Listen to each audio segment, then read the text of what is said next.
Today, we're going to talk about a really cool idea from Thai philosophy. It's all about how the law, the rules we all follow, connects with something way deeper, our own moral compass. We're going to explore how these external rules and our own internal values can team up to create something you might call legal consciousness.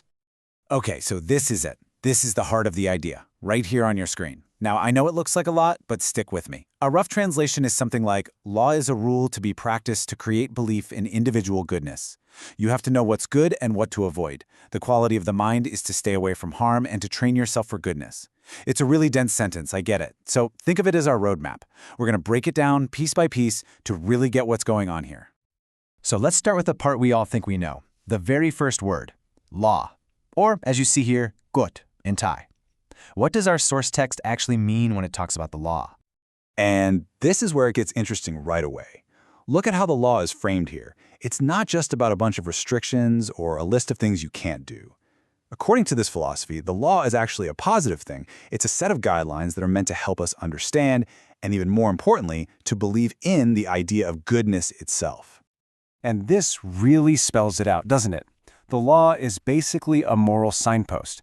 Its whole purpose is to guide us, to help us tell the difference between what's good and what's bad, and to give us a clear idea of what actions we should probably steer clear of. It's like the external instruction manual for being a good person in society. So that brings us to a huge question. You can have all the rules in the world, right?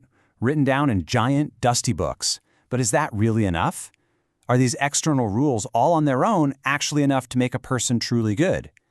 Well, our source text suggests the answer is probably not. So, if the outside rules aren't the whole story, then what's missing? This is where things get really interesting, because we pivot from the external world to our internal one. Our source text brings in a second and just as important force, a guiding consciousness. The key phrase here is quality of the mind, which translates to the quality of the mind.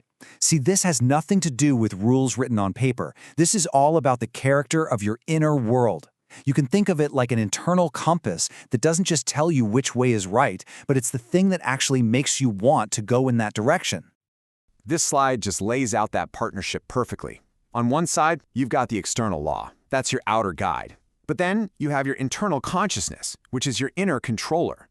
The law can define good and bad for you, sure. But it's the quality of your mind that actually aligns your behavior with what's right. One is a set of rules you're told to follow. The other is the will, the desire to follow that right path. You really need both. Okay, so we have an external guide, the law, and an internal compass, our consciousness. How do we get them to work together?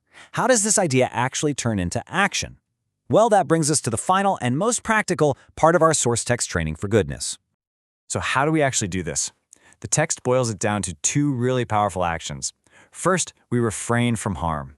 And that's not just, by accident. It's a conscious, active choice. Second, we train for goodness. I love that word, train, because it's so true. This isn't a one-and-done decision. It's like building a muscle. It's a continuous, intentional practice of making yourself a little better day after day. And that's really the big idea here. That's the core takeaway. This whole philosophy isn't just about following rules because you're scared of getting a ticket or going to jail. It's a much bigger idea. It's about actively, consciously building a better version of yourself from the inside out, using the law as your guidebook and your own conscience as the engine. So as we wrap this up, I want to leave you with a question that kind of brings this whole thing back home. We've looked at the framework, an external law, and an internal quality of mind working together. The real question is, how does this actually show up in your own life? How does your consciousness guide you?